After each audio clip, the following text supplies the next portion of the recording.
Good evening, everyone. Welcome back to this series of ICAI live lectures.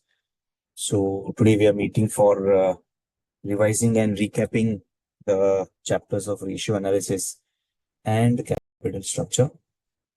So in the past few sessions, we have already seen the concepts of ratio analysis and the capital structure. We have already seen or we have analyzed the financials on the basis of certain ratios, and also we have seen what are the ways of raising funds, what should be the ideal ratio between raising of funds, which plan should be preferred, and whether does it really matter, whether the capital structure really matters for the purpose of value determination of the company. Okay, so in that case, let's just have a look at certain questions, some additional questions which we will do it in ratio analysis and capital structure. Along with that, we'll also look at some of the questions from revision test papers also, which is relevant for these two topics. So let's just begin with this two practice questions on the ratio analysis. These two questions, we'll take it up from the ratio analysis. We'll do these two questions, then some of the questions that we have in the capital structure chapter. And then finally, we will look into the RTP questions of the same topics. Okay, let's proceed with question number 1.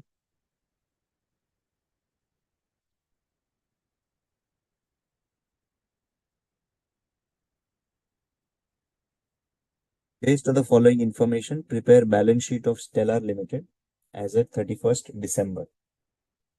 So we have current ratio of 2.5, liquidity ratio of 1.5, net working capital as 6 lakh, stock turnover of 5 times, gross profit to sales is 20%, COGS to net fixed assets is 2, average debtors collection period is 2.4, fixed asset to net worth is 0.8, long-term debt to capital and reserves is 7/25. Okay, so current ratio of 2.5. So we have this current ratio given to us. So let me just apply this formula of current ratio right now.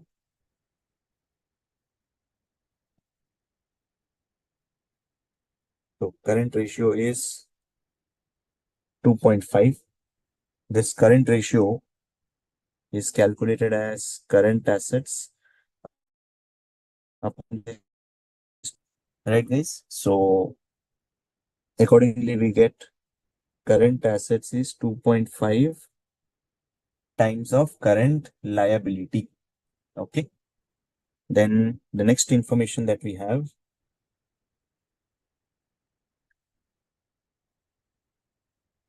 is about connected with this ratio. If you can identify some other a number by which we can connect it. So always remember, when we are looking at current ratio calculation, always try to connect with some number that should be replica of current asset and current liability relation. So we can see net working capital is 6 lakh.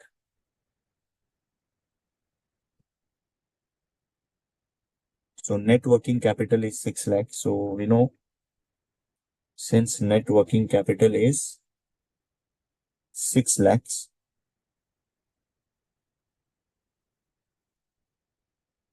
current asset minus current liability is 6 lakh.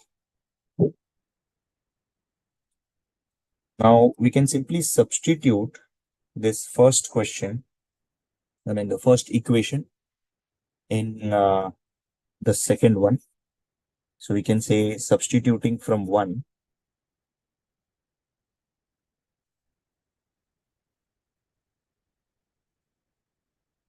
if I substitute 1 in place of current assets, we'll take this as 2.5 current liabilities. So 2.5 current liability minus current liability is 6 lakh. So this is 1.5, current liability is 6 lakh. So accordingly, what will be the current liability amount? Current liability amount will be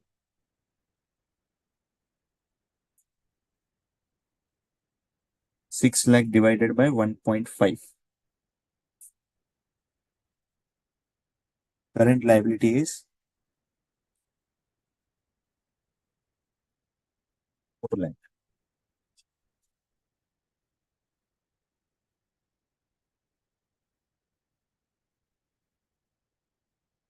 Current liability is 4 lakh.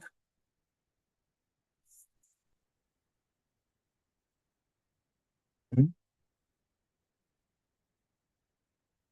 Since current asset is 2.5 times of current liability, we say that it is 2.5 times of 4 lakh. So 2.5 times of 4 lakh. 4 lakh into 2.5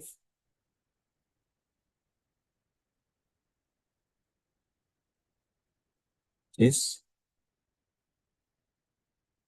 10 lakh. So current asset is 10 lakh, right? So we got current asset, current liability. Let's look at the other figures.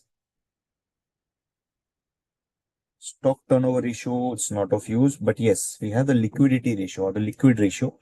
So let's use this liquid ratio for further calculation. Liquid ratio, we know liquid ratio involves liquid assets upon current liabilities. So liquid ratio is going to be current asset minus stock, because we are assuming there's no prepaid expenses as such in this case. So current asset minus stock upon current liability. And we say that liquid ratio is 1.5. So we have 10 lakh current asset minus stock, again, which we don't know. So stock is something which we are not aware of, minus stock upon current liability is 4 lakh. That is equal to 1.5. So 4 lakh into 1.5 is 6 lakh. So we say 10 lakh minus stock is 6 lakh, and therefore stock is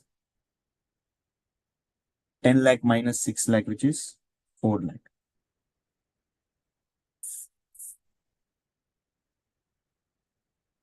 Stock is 4 lakh, right? So we can simply say that our stock is 4 lakh and the rest current assets maybe we have got the liquid assets. Okay, let's look at some other ratio which we can connect with basically stock. We have computed the stock, which is the ratio which we can connect with the stock. Yeah. Which is the ratio which we can connect with the calculated stock figure.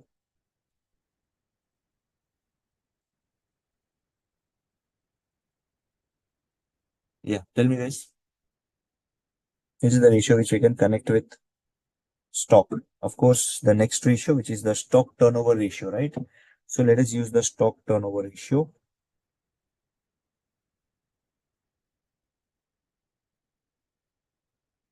Stock turnover ratio is 5. So stock turnover ratio is 5. This means it is cost of goods sold upon stock is 5. Then cost of goods sold to stock is 5. So we can say cost of goods sold upon stock of 4 lakh is equal to 5. Therefore, COGS is 20 lakhs.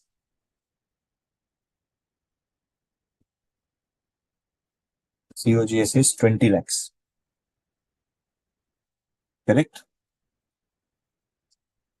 Okay, so we have used stock turnover. Now see, the gross profit to sales ratio is given as 20%, and even COGS to net fixed assets is given.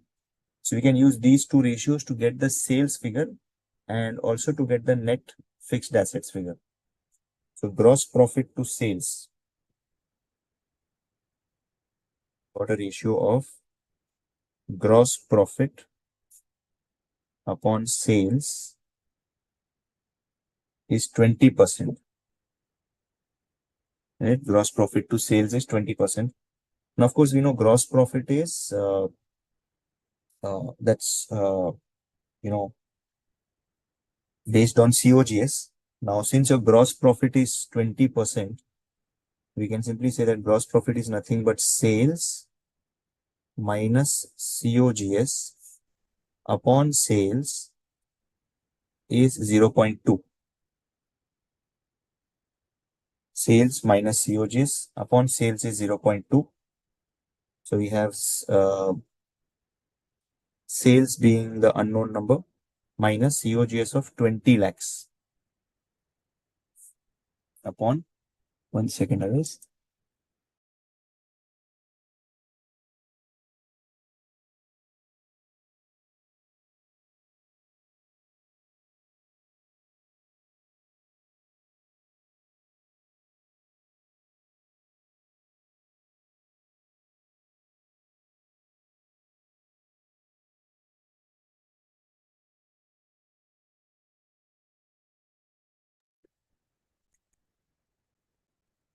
So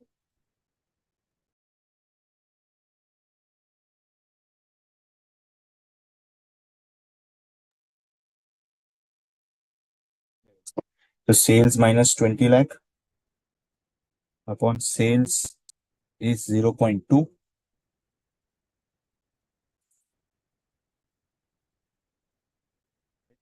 Sales less 20 lakhs upon sales is 0.2.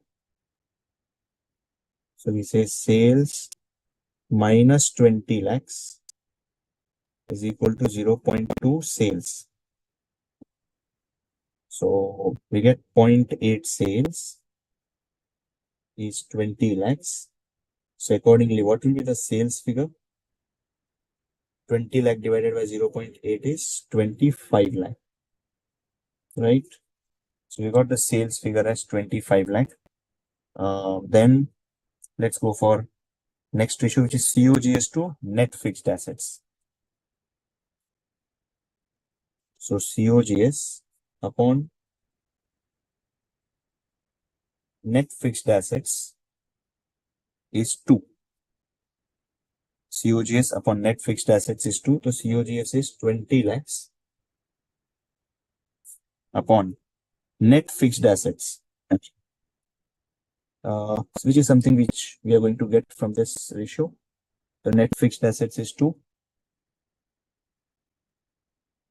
Manohar Yadav is asking, sir, in stock turnover in denominator, why we write actual stock instead of writing average stock? Well, because there's no information about opening and closing. The question, there's no information about opening and closing stock, and therefore we assume that both the stocks are same, and therefore the closing stock will be same as your average stock. So 20 lakh divided by net fixed assets is 2. So from there we can get the net fixed assets value as 10 lakh.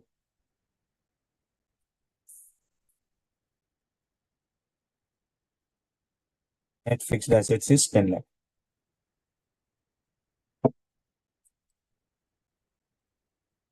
Then next,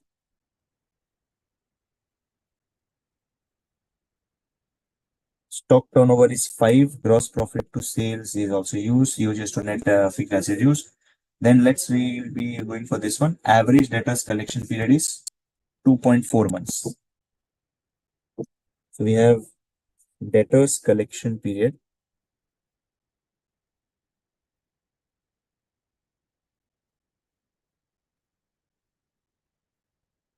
Debtors collection period is 2.4 months, guys. Now, how do we get this 2.4 months? Debtors collection period is average debtors upon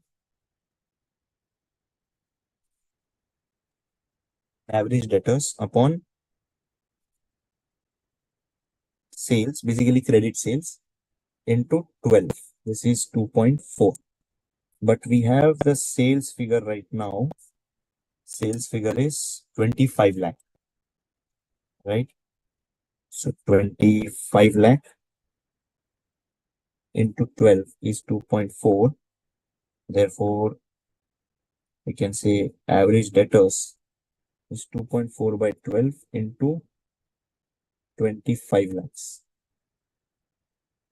So that works out to be 25 lakhs into 2.4 divided by 12, which is 5 lakh.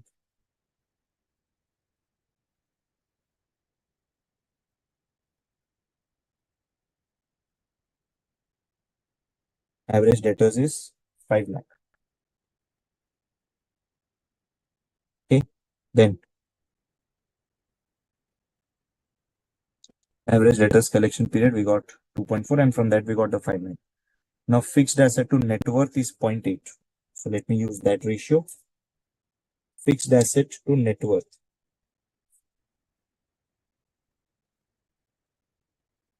Fixed asset to net worth is 0.8. So fixed asset is something which we have computed 10 lakh upon net worth is 0.8. So we can say net worth is 10 lakh divided by 0.8, and that gives us 10 divided by 0.8 as 12 lakh 50,000, right? Net worth is 12 lakh 50,000. Okay. Then we have long-term debt to capital and reserves. Long-term debt to capital and reserves is 7 by 25. Capital and reserves is basically your net worth, right? So long-term debt to net worth, which is capital and reserves, that is 7 by 25.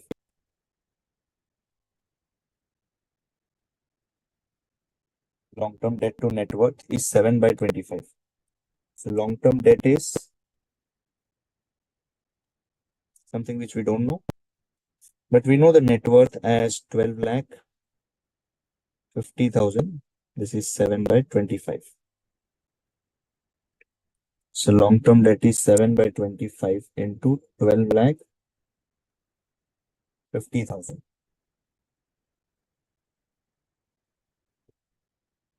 So long-term debt is 3 lakh 50,000. Yes. So I think we're done with the entire balance sheet, all the items. Let's try to fit up the balance sheet in the T format.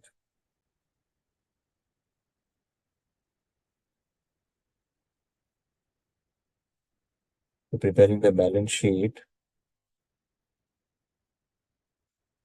In the net worth, in the balance sheet, we'll first write down the fixed asset figure, which we computed as in the working. Fixed asset is basically is the net fixed asset of 10 lakhs. Net fixed assets of 10 lakh. Then as far as current assets is concerned, we got the current asset figure also, which is 10 lakh, and we also know the bifurcation of the same.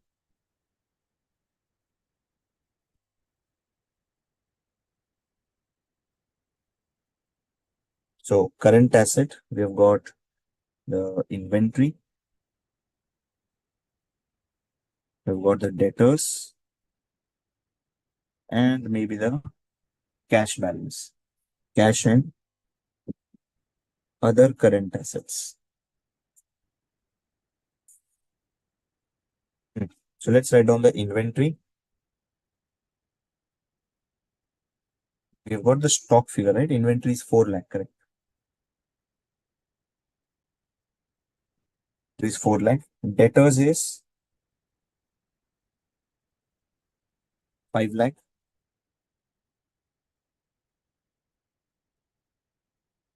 Cash and other current assets, you take a total, and then outside you have total current assets is 10 lakh.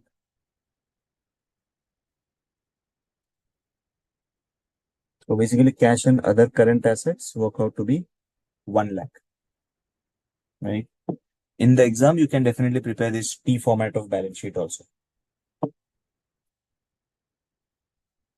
Then we have the net worth of 12 lakh 50,000.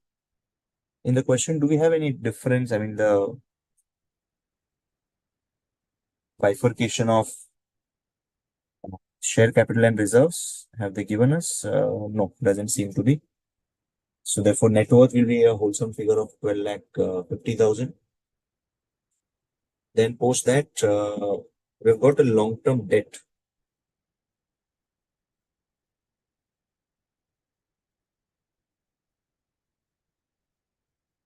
Long-term debt of 3 lakh 50,000.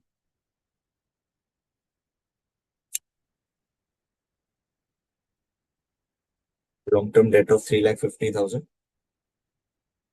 And then we've got the current liabilities.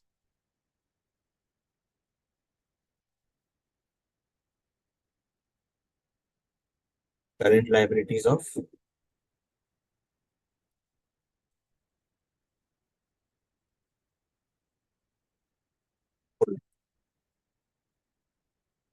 I think now the balance sheet should be tallying at 20 lakhs, right? Yeah, in question one, Sushil Barik, we are saying that debtors will be same as our average debtors because no information about the relation between opening and closing debtors. So balance sheet total is 20 lakhs.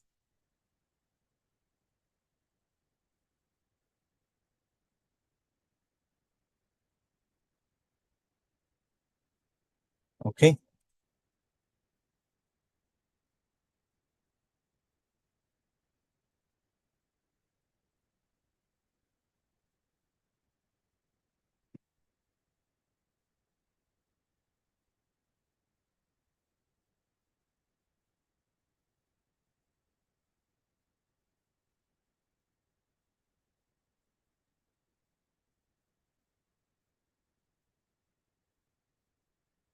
Are we good with this question, everyone? Any queries with regards to this question? If not, then we can go for the second question for ratio analysis.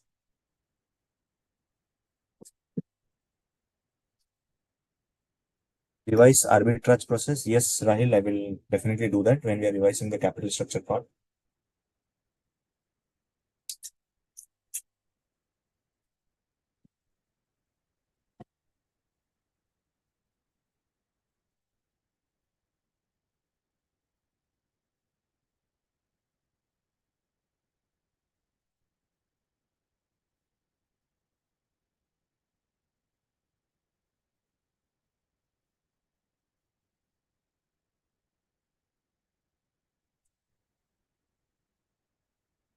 Debtors turnover ratio denominator month sales is considered, then why we take the yearly sales?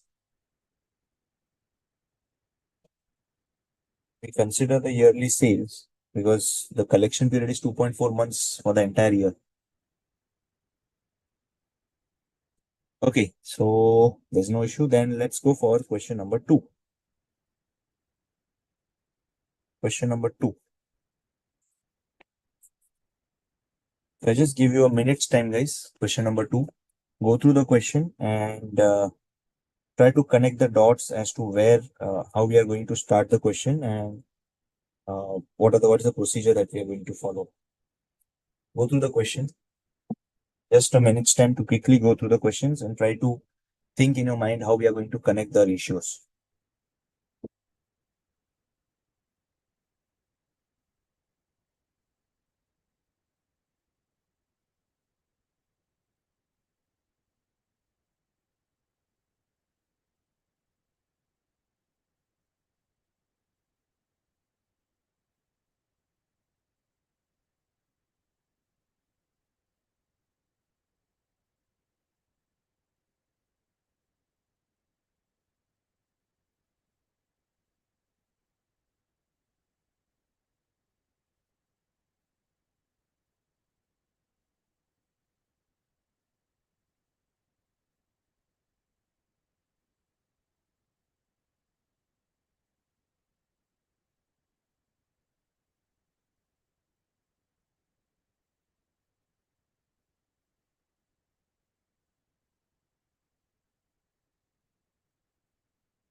Okay, let's go through the question.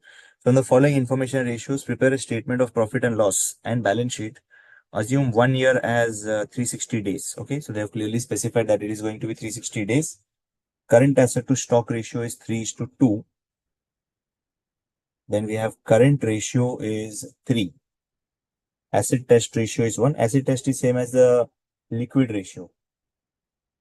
EBIT to PBT is 2.2. EPS, earnings per share, is given as 10. Book value per share is rupees 40. Average collection period is 30 days. And fixed asset turnover ratio is 1.2. Total liabilities to net worth is 2.75. Net working capital is 10 lakhs. Net profit to sales is 10%. Variable cost to sales is 60%. Long-term loan interest is 12%. Stock turnover ratio is 5. Okay. So from the following information, we have to compute the P&L as well as the balance sheet. So let's try to connect, begin with the solution. First up, we have the information of current asset to stock and then current ratio also. So if you look at current ratio, the corresponding connecting thing given is working capital. From this, we can get the current asset and current liabilities, right? Yes, Srinivasan, asset test and quick ratio is one and the same. So let's begin with current ratio and net working capital.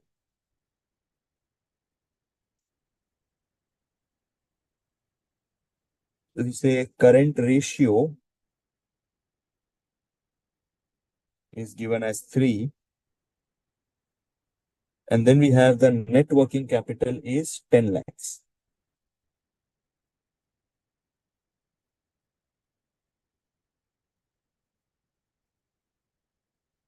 Net working capital is 10 lakhs.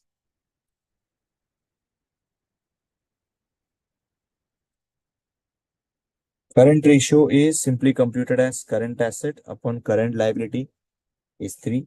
So therefore we can say current asset is 3 times of current liabilities.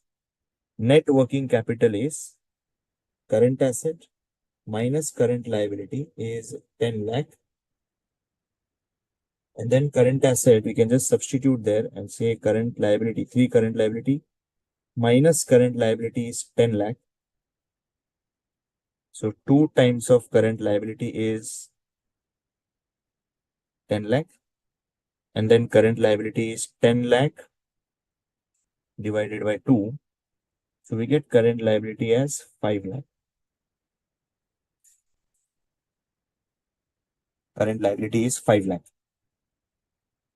So if you have this current liability as 5 lakh, we can therefore say since current asset is 3 times of current liability, our current asset stand as 3 into 5 lakh, which is current asset is 15 lakhs. Okay, so here we get the current assets and current liability ratio numbers. Subsequently, the next ratio which we can use is current asset to stock. This will give us a stock figure. This will give us a stock figure. So current asset to stock. Let's use that ratio. Current asset upon stock. Current assets upon stock is 3:2. Current asset is 15 lakh divided by stock is something which we don't know. That is 3/2. And therefore, stock is 15 lakh into 2/3. Stock is 10 lakh.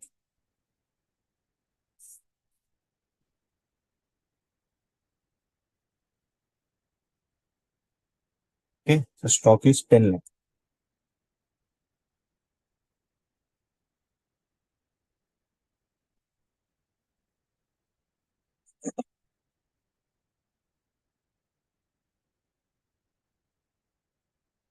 Since we get this stock as 10 lakh, now the acid test ratio, they're saying it is 1.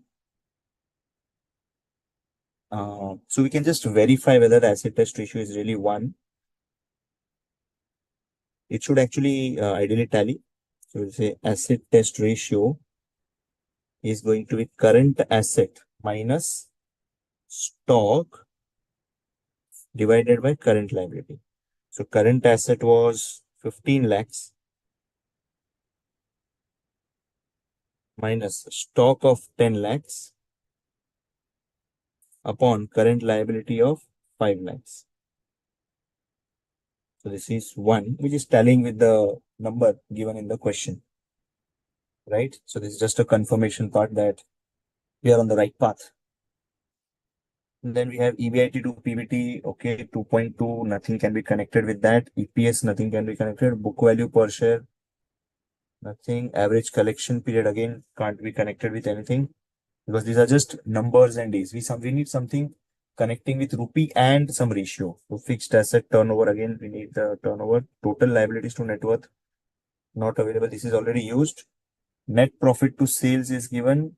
Variable cost to sales is 60%. Again, not, yeah, but we can use this stock turnover ratio of 5 because this is going to be based on sales. Remember, this is going to be based on sales stock turnover ratio. So stock turnover ratio is 5. As the question says that it is going to be based on sales, we'll say stock turnover ratio is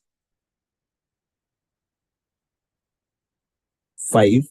And this stock turnover ratio 5 means it's going to be sales upon stock. So we got this sales upon stock of 10 lakh. Therefore, sales will be 3 lakhs.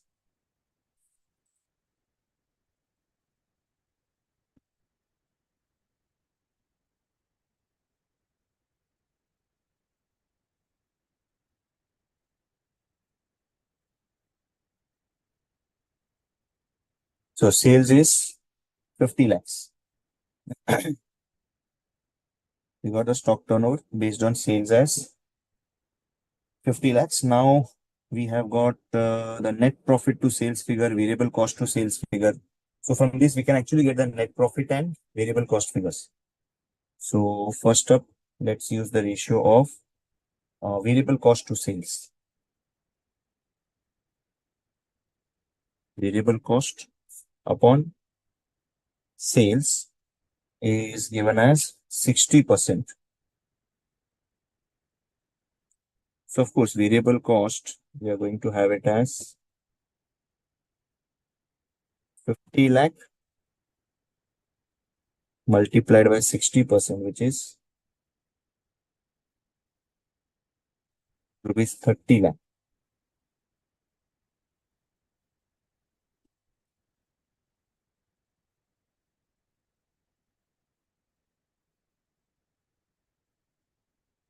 Variable cost to sales is 60%.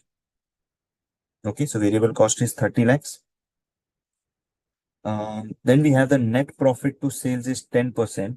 There is also something called as this fixed asset turnover also is there.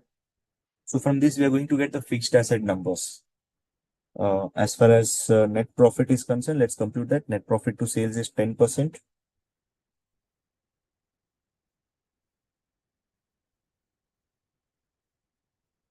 Profit upon sales is 10%. Profit is sales of 50 lakh into 10%, which is 5 lakh. Okay, so net profit is 5 lakh. Now, Net profit is done, variable cost is done. Then we have the long-term loan interest rate is 12%. So we'll have to basically work out in some other way. Then we have got the fixed asset turnover ratio of 1.2. So let's look at the fixed asset turnover ratio based on sales, of course, because since stock turnover is on sales, we'll assume even that part is also on sales itself. So fixed asset turnover is 1.2. The fixed asset turnover is sales upon fixed asset is 1.2. And we have got the sales figure, by the way, right?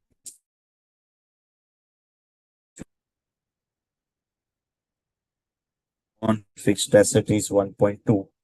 And therefore, fixed asset is 50 lakh divided by 1.2. That's 50 lakh divided by 1.2, which works out to be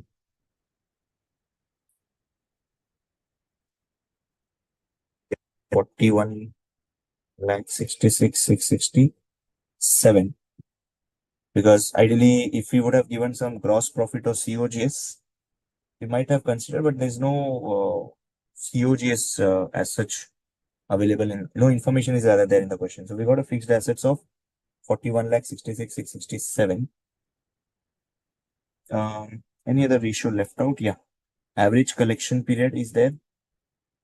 So from average collection period, we can get the amount of debtors.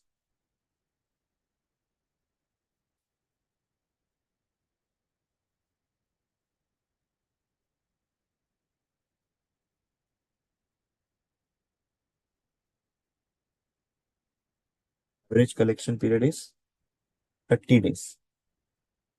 Now this 30, we get it as debtors upon sales into 360 anyways we are going to assume, right? So we got the debtors value to be 30 by 360 into sales. So this is 30 by 360 into the sales figure is 50 lakhs. Here the debtor value as 30 divided by 360 into 50 lakh, which is again 4 lakh 16,667. Okay. So that's the value of debtors which we get. Now, average collection book value per share, EBIT, EPS, all these numbers are separate. Now we have got EBIT to PBT is 2.2. Do we have the tax rate given in the question? Ignore taxation. So can I say your profit before tax and profit after tax is one and the same, right? So we'll say since EBIT to PBT,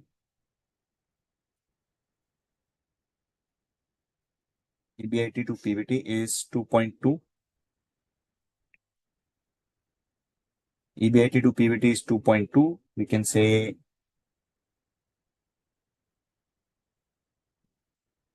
EBIT upon profit before tax is basically EBIT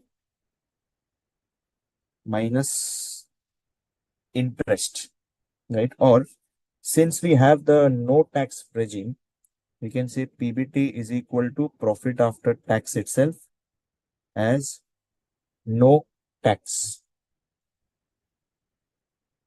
So basically EBIT figure will be, profit before tax plus interest upon profit before tax is 2.2.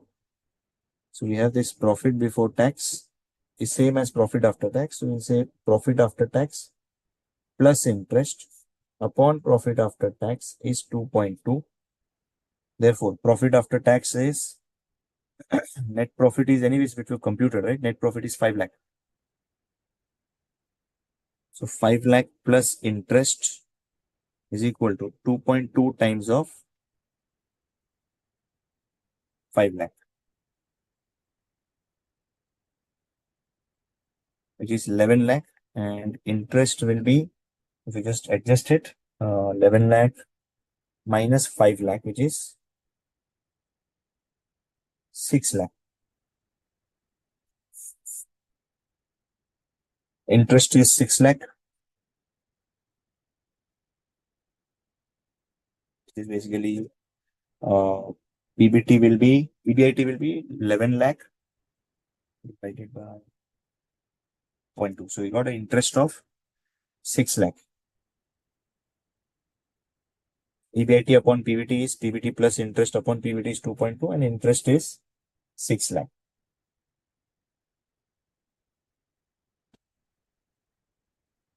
Now, so we got the interest amount. Now, since the long-term loan interest rate is 12%, we can get the amount of long-term loan.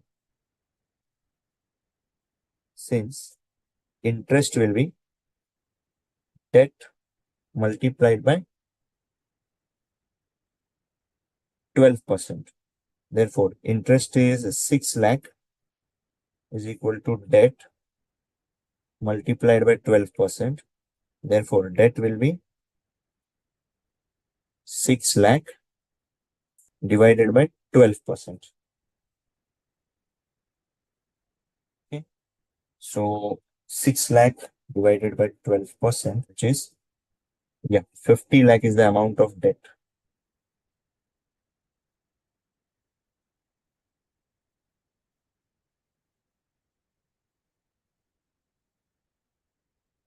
Debt is 50 lakh.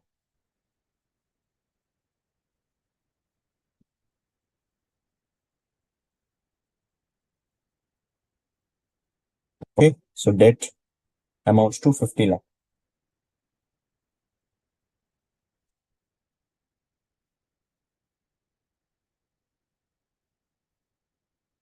The long-term interest rate is 12% and we get a debt of 50 lakh.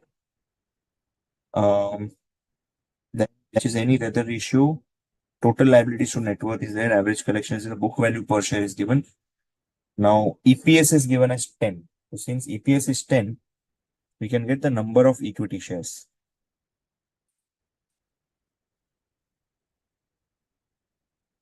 EPS is rupees 10, which is profit after tax divided by number of equity share. So 10 is equal to profit after tax is 5 lakh, right? Profit after tax, net profit was 5 lakh. So that is 5 lakh divided by number of equity shares. So we get a number of equity shares as 50,000.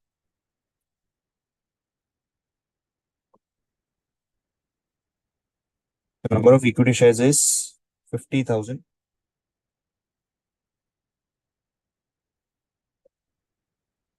Then any other ratio left out to be used? Net working, total liabilities to net worth, that will do when the balance sheet is prepared. Fixed asset turnover is what we have used, and we have obtained the fixed asset figures also, right? Yeah. Fixed asset figures are there. Average collection period about the debtors. Book value per share will give us the net worth, by the way. Yeah, let's use that book value worth. Book value per share is going to be net worth upon number of equity shares. Since the book value per share is 40, so our net worth upon 50 lakh, 50,000. So our net worth will be 40 into 50,000, which is 20 lakhs.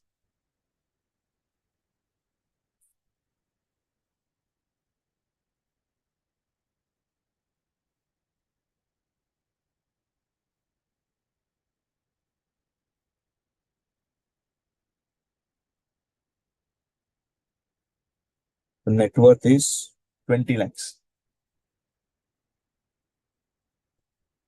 Okay, current ratio, all these ratios we have used already. Only one ratio is pending, which is total liabilities to net worth 2.75. Let's use that also. Okay. So the ratio is total liabilities to net worth.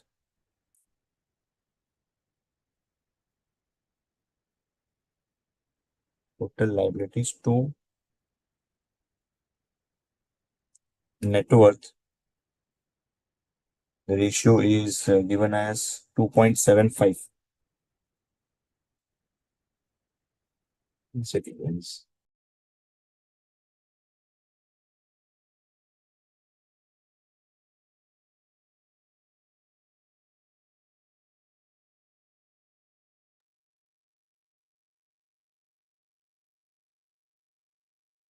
Yeah, total liabilities to net worth. We have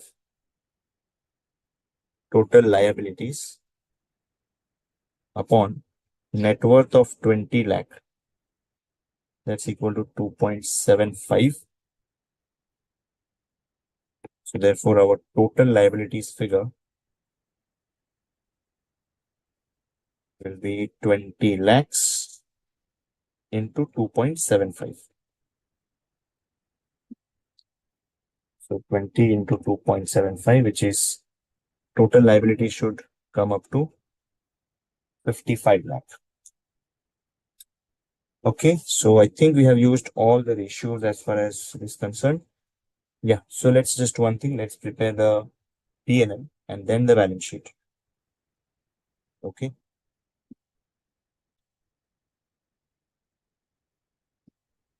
So we'll say statement of profit or loss. Statement of profit or loss. Let's begin with sales figure first. We have a sales figure available, 50 lakhs.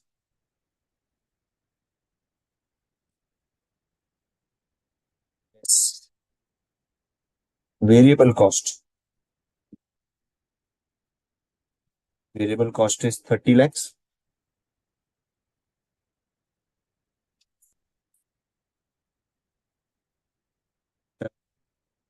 Contribution of 20 lakhs. Sales 50 lakhs less variable cost of 30 lakhs. That gives us a contribution of 20 lakhs. Now, of course, we have got some other expenses also. Less fixed cost will give us earnings before interest and tax. Do we have the earnings before interest and tax? Yes, we have computed the EBIT. Whether we had this ratio of EBIT to EBITDA that gave us a interest figure, right? So let's just from this EBIT, we reduce the interest, then we get profit before tax, less taxes, we get profit after tax. So we have the profit after tax figure. So PAT is 5 lakh.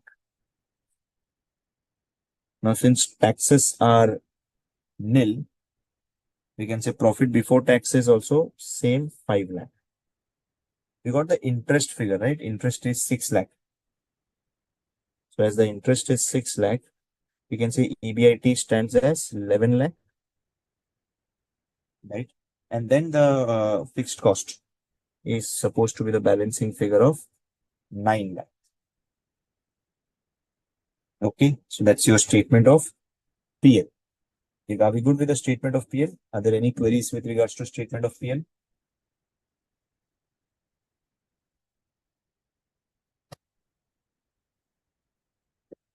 Any issues with regard to statement of profit or loss? PL statement, is this clear?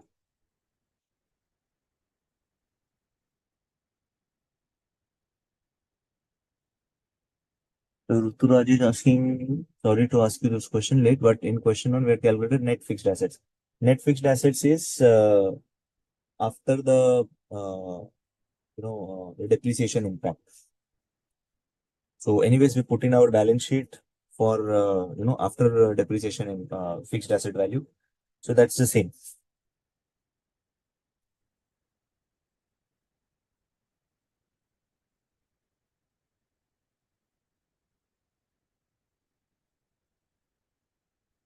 Okay. So statement of PL is clear.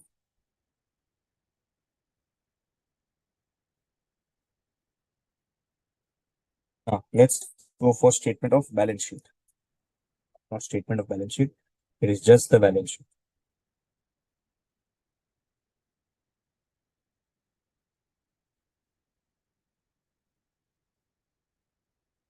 We've got the liabilities,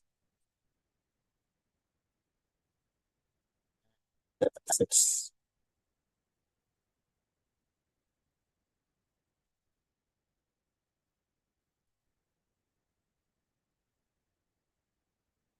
Can we show closing stock in PL? But if you're showing closing stock, you'll also have to show opening stock, which is same. And that's an underlying assumption. So we keep it constant, right? We're not including that as such. Okay, so let's begin with the assets. So we need fixed assets as a figure. Fixed asset is 41 lakh 66 667, right? So let me just put it over here. 41 lakh 66,667. We have the current assets. In current assets, we have inventory, we have receivables,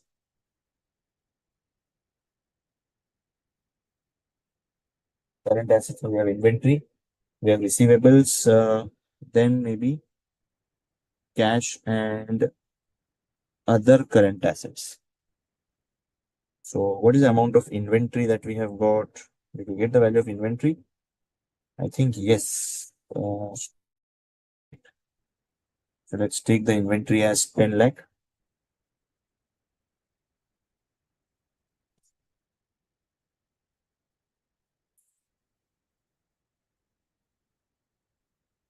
Then amount of receivables also we have computed based on debtors collection period. Debtors is again this 44 lakh 16,667. 16,667. And then when you take a total, current assets will work out to be 15 lakhs. Total current assets is 15 lakhs. So it means the balancing figure 83,333 will be the current assets number. Coming to the liability side, we have got the share capital, got the reserves, right? So net worth, we know it is totaling up to 20 lakhs. So a total figure of both of them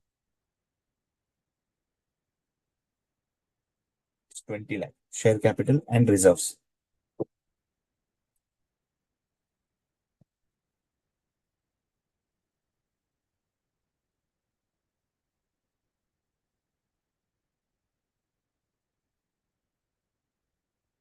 Share capital 20 lakh, share capital and reserves 20 lakh. So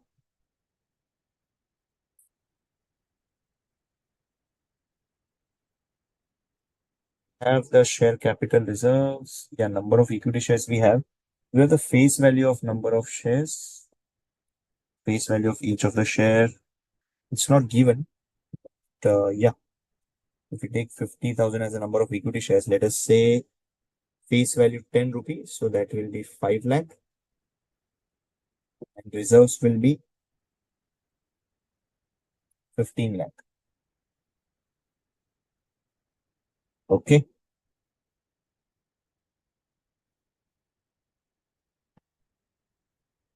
Fine. So we got this share capital and reserves. Then we had the long-term debt also.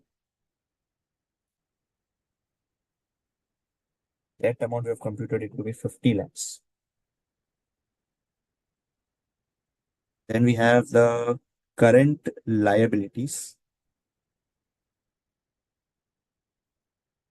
Current liabilities are given in the question, right? Current liabilities are, I mean, not given in the question, but computed it at 5 lakh. Current liabilities is 5 lakh.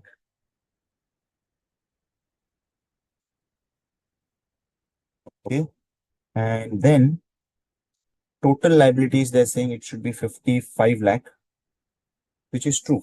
Total liabilities is 55 lakh, right? So total liabilities is 55 lakh. And total liabilities to net worth, that is anyways working. Liabilities to net worth is ratio is getting fulfilled. Now, if you just try to tally it, this works out to be 55 plus 20, 75. And on the asset side,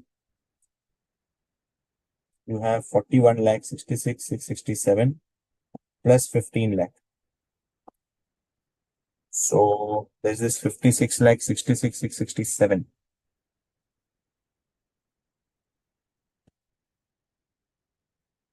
The difference that we find, is there any other asset that we left out? Second, fixed asset is this. Average collection period, so we have 4 lakh 16 667 debtors. We have got the stock figure as 10 lakh. Current liabilities is 5 lakh.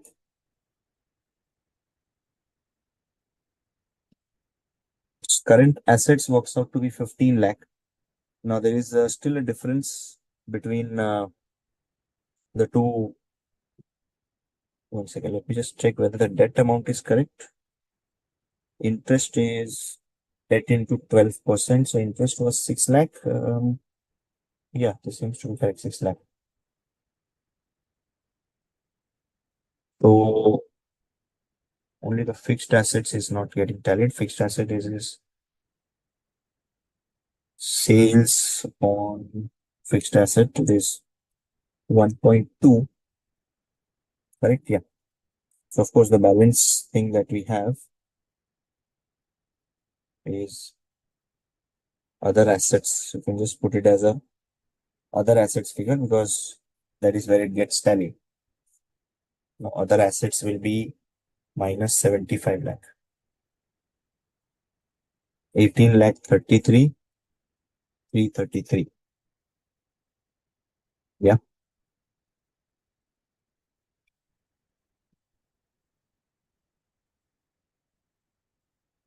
One second, I was just wait a moment.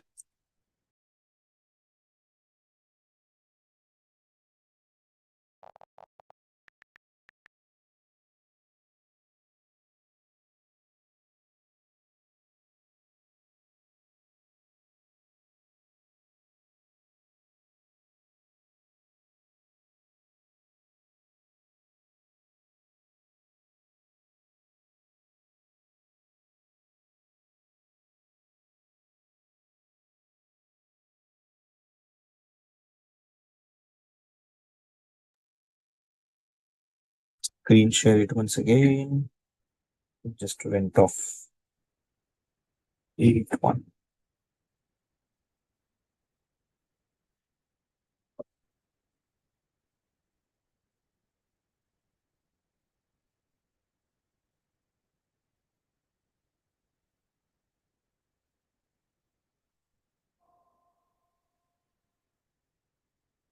Yeah.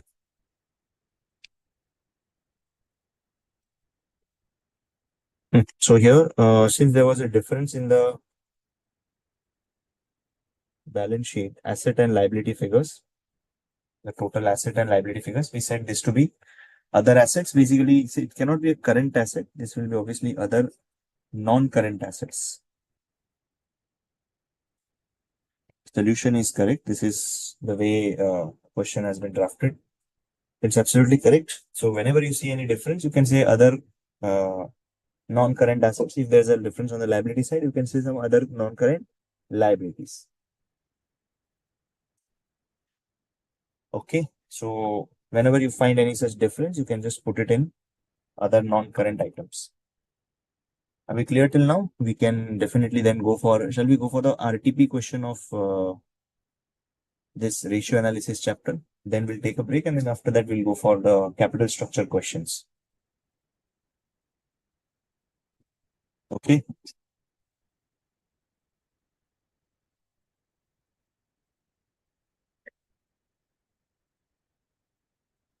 Then shall we go for the RTP question? Yeah, guys.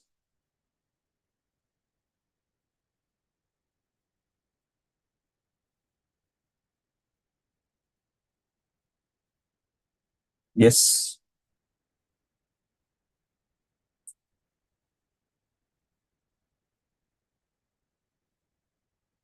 Then let's proceed, guys.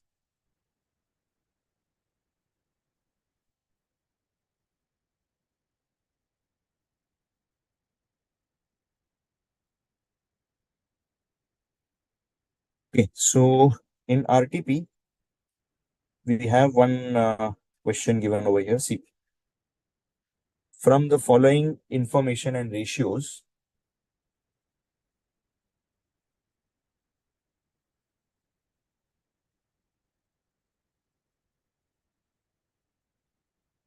the following information ratios, prepare the balance sheet as on 31st March 2023 and income statement for the year ended on that date for Limelight and Company. So you have to prepare the balance sheet and income statement. We have the gross profit, shareholders fund, gross profit margin, net profit margin, PBT to PBIT to PBT, credit sales to total sales, total assets turnover is given, inventory turnover is given, average collection period is given, current ratio is given, operating expenses, long-term debt to equity, and then the tax rate is nil. So let's proceed with the solution of the same. Now you guys tell me which are the two ratios that I'm going to connect. Which are the two ratios that I'm going to connect?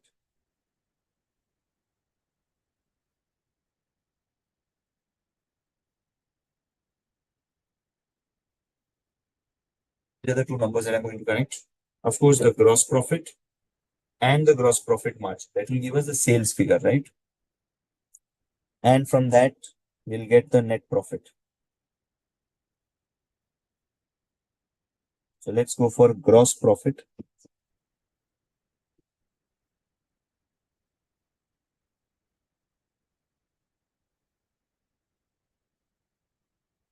So since gross profit is given as 1,20,000 and our gross profit margin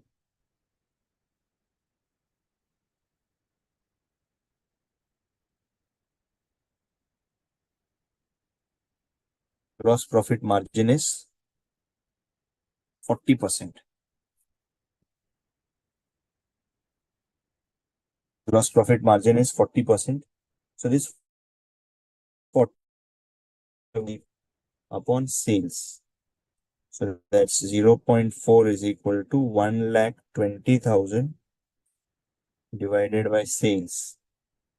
Therefore, sales is 1,20,000 divided by 0.4. Therefore, sales figure is 1,20,000 divided by 0.4, which is 3 lakh. Now, from the sales, we can definitely get the net profit also. Net profit is the sales multiplied by net profit, which is 10%. It's 30,000. We get the GP figure and the sales figure. So net profit is 30,000.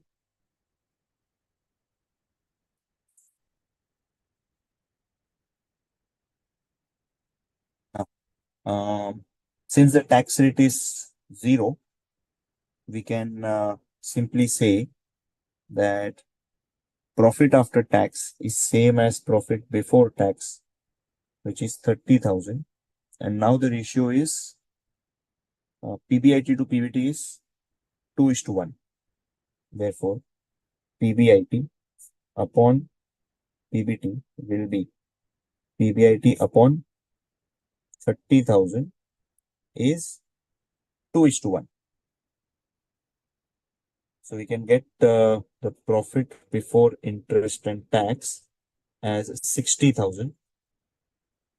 And can you tell me what will be the amount of interest? Interest will be, sir, profit before interest and tax, minus profit before tax, which is 60,000 minus 30,000. So interest is 30,000.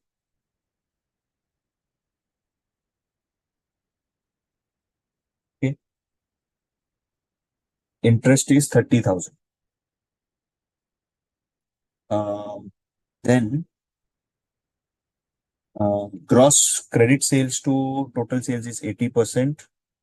Total asset turnover is given. So let's start using these ratios. Credit sales to total sales is 80%. So we'll need to get the sales figure. Do we have the sales figure? Yes, sales is 3 lakh. So credit sales is 3 lakh multiplied by 80%, which is 2 lakh 40,000. So credit sales is 2 lakh 40,000. Now, based on this credit sales, we can get the average collection period. That's also given rather. Average collection period. So average collection period is 30 days. This 30 we get it as debtors upon credit sales into 360. So that is 30 upon 30 equal to debtors. We don't know. You can get the value of debtors, and the credit sales is 2 lakh 40,000 into 360. So debtors will be 2 lakh 40,000 into 30 by 360. 2 lakh 40,000 into 30 divided by 360, which is 20,000.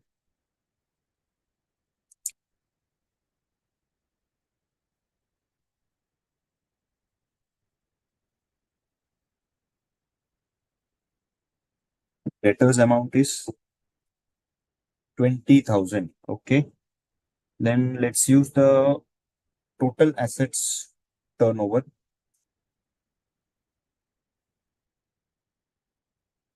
Total assets turnover is given as 0.4. Now this total asset turnover is computed as sales upon total asset. So 0.4 equal to sales is 3 lakh. And then we have the total asset.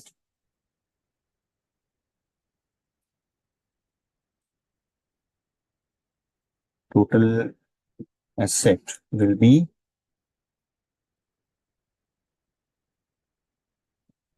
it will be 3 lakh divided by 0.4, which is 7 lakh 50,000.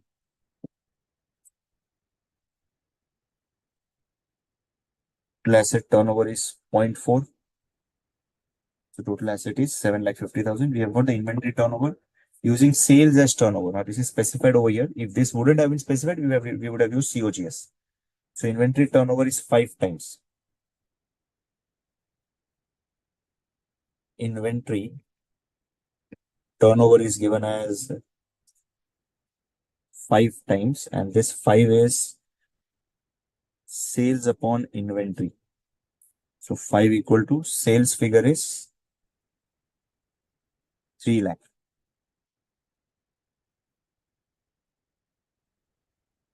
On inventory. So inventory is 3 lakh divided by 5, which is 60,000.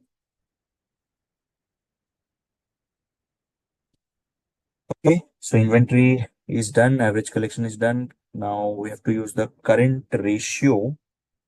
And do we have the working capital figure? No, there's no working capital. So current ratio is something which we need to look at. Operating expenses, excluding interest, is 60,000. Long-term debt to equity is given as 40%. So that's required for preparation of balance sheet. Anyways, we can get the cash figure because we already have the total assets, right? So we can say cash will be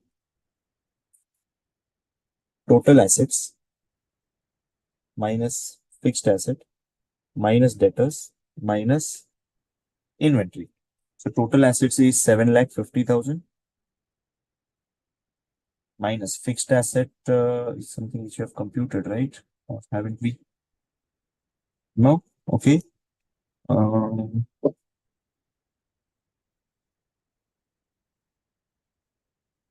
have the fixed asset number, total asset turnover is given. Credit sales turnover current ratio is given in a long-term debt to equity. So we don't know what is a fixed asset as such. Then current ratio, okay. No, so we can't compute cash like this because we'll need fixed assets. So let's look at some other numbers. Operating expenses, long-term debt to equity, taxes nil.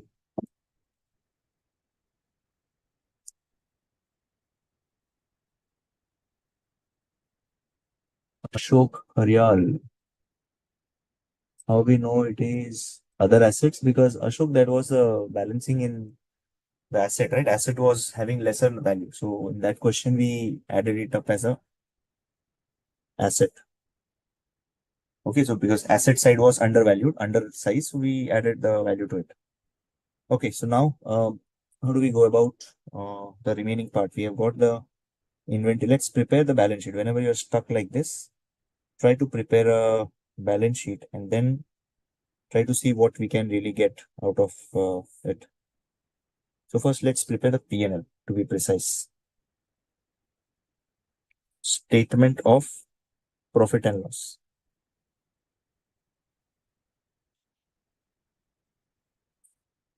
We have the sales,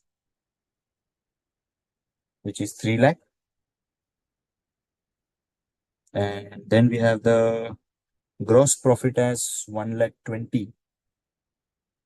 So less COGS, will get the gross profit of 1 lakh 20,000, which is 1 lakh 80,000. From that, you have the operating expenses. Operating expenses given in the question as 60,000. We get EBIT. Did we check with the EBIT figure, net earnings before interest and tax? It was 60,000. Yes, it is telling it what we have computed here. From that, we are going to subtract the interest. So we get profit before tax. So interest is also what we have computed. Interest is 30,000. So profit before tax is also 30,000. Now we are looking at the balance sheet.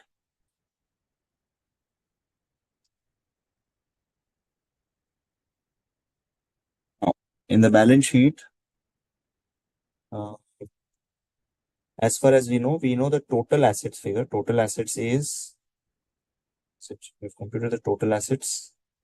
Total assets is 7,50,000. So of course the asset and liability both should be tallying at 7,50,000, right? Let's look at the other values that we have got. We got the debtors 20 and inventory 60,000. Debtors 20 and inventory 60,000.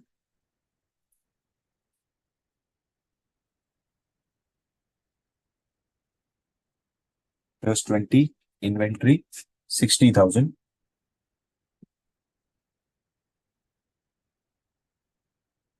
What else have we computed?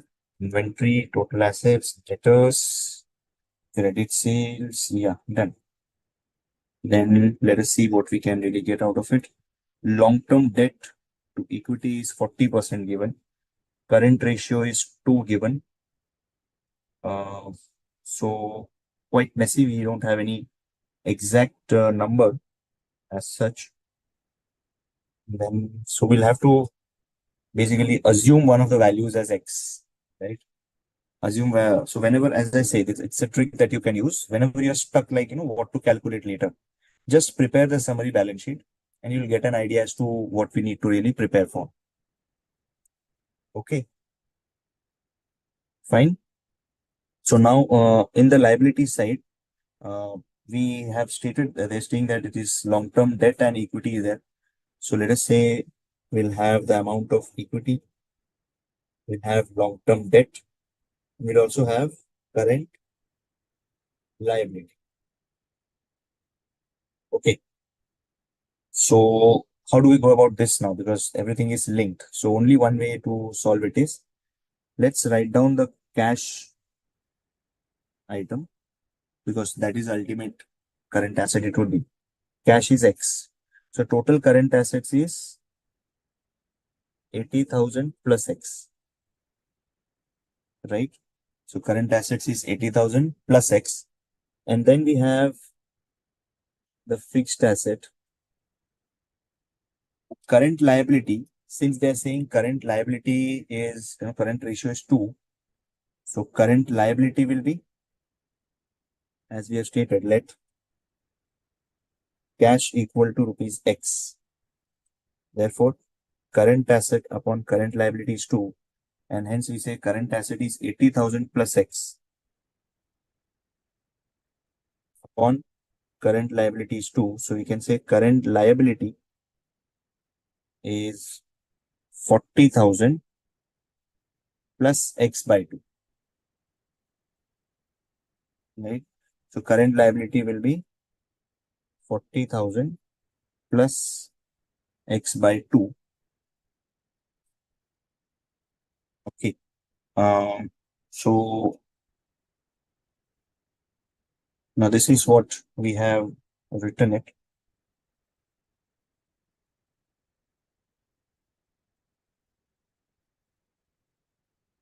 Now we have the ratio between equity and long-term debt.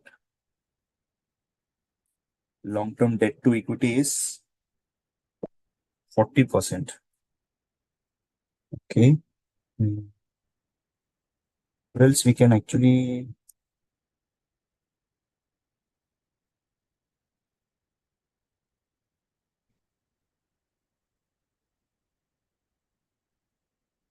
second, I've done it.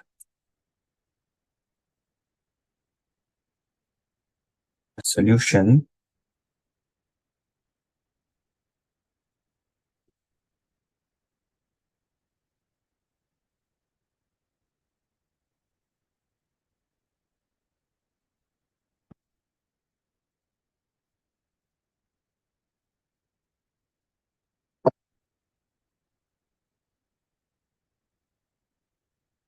So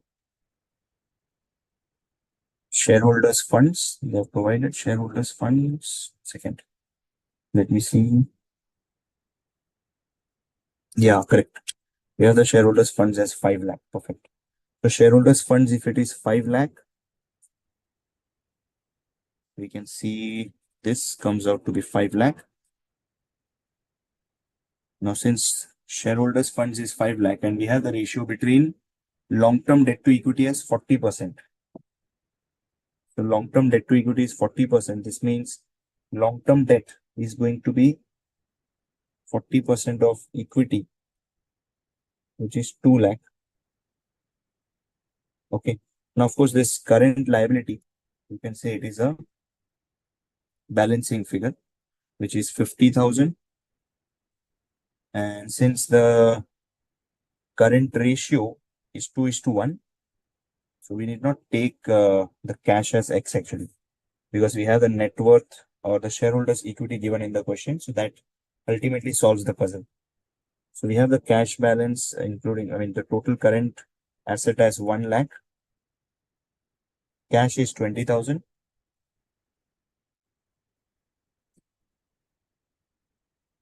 Then fixed asset is 6 lakh 50,000. Fixed asset is 6 lakh 50,000. Right. So that works out to be the balancing figure. Okay. So that solves the RTP question. So let's take a break right now, guys, a break of 10 minutes. Post that, we will go to this revision of the capital structure chapter. Manish Kumar is cracking a very good joke. He's saying X creates problems in life. seems to be a very heartbroken man, constantly, maybe remembering his ex. Okay, anyways, let's take a break, guys, a break of 10 minutes.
Okay, welcome guys. Let me see. There are any queries.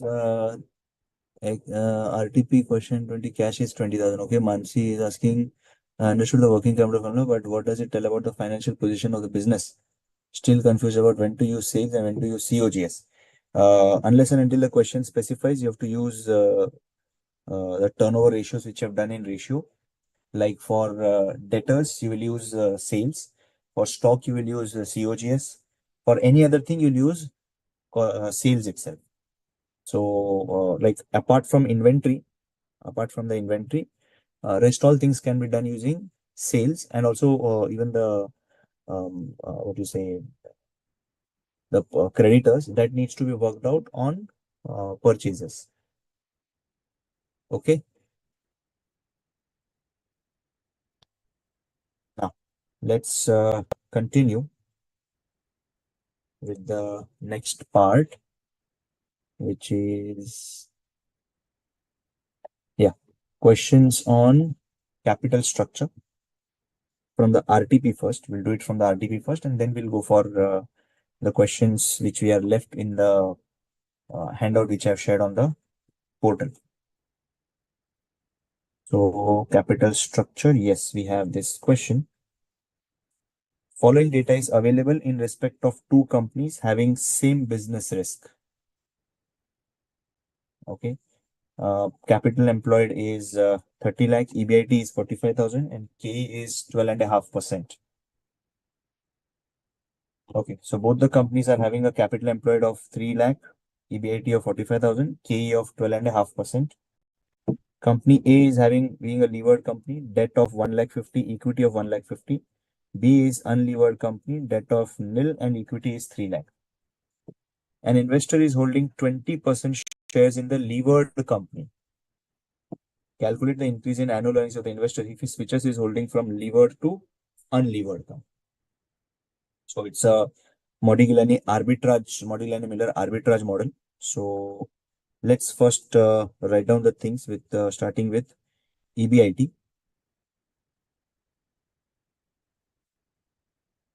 One second, I think there's a lag. Just connect it.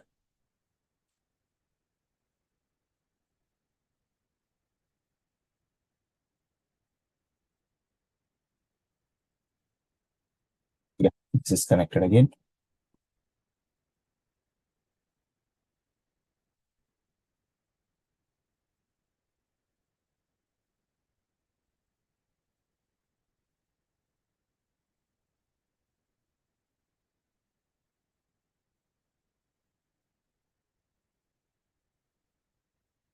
Yeah, now it is connected. Yeah.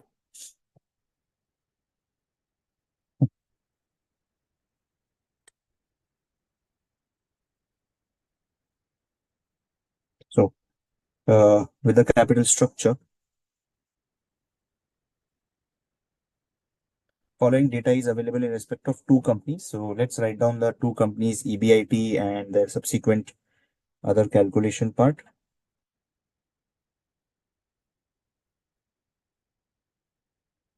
The company A Limited and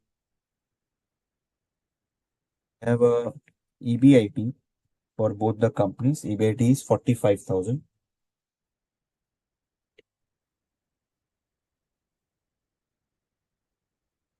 Now from these two, we are going to subtract the interest.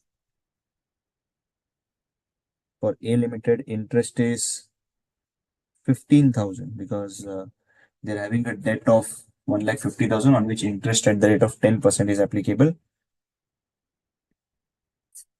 In B Limited, there's no interest.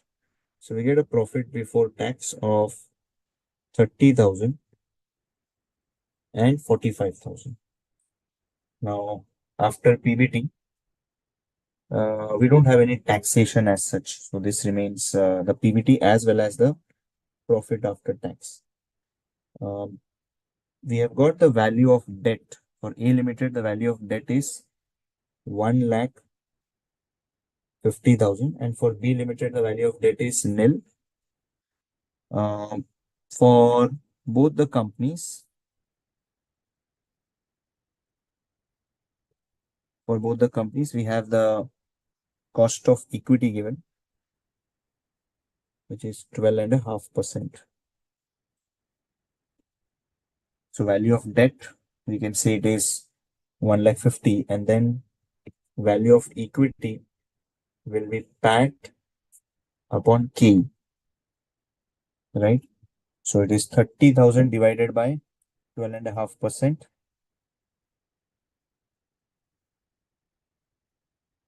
is 2 lakh 40,000. So this is 30,000 divided by 0.125, which is 2 lakh 40,000, and then 45,000,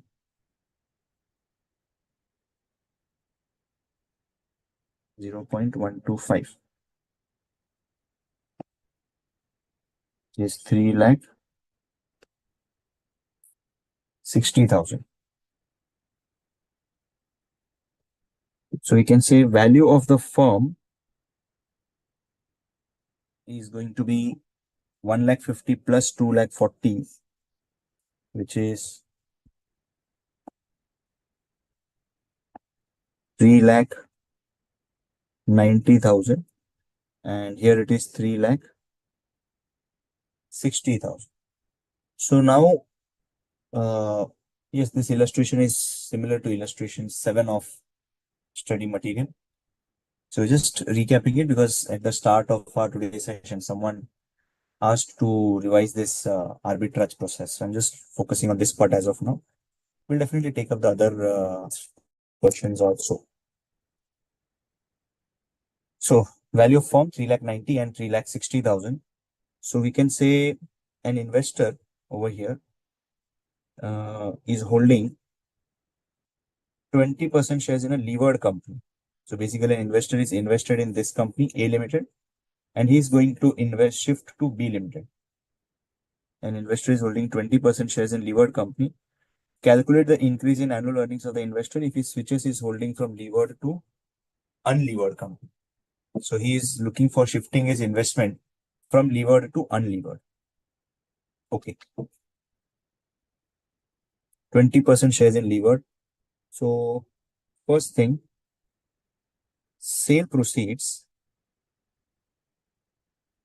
from sale of shares in levered company, that is in A Limited, right? So sale proceeds from sale of shares in A Limited is going to be value of equity is 2 lakh 40. Now out of that 2 lakh 40, 20% is the shareholding of this person, of this investor. So he's having 48,000 as the sale proceeds from sale of shares.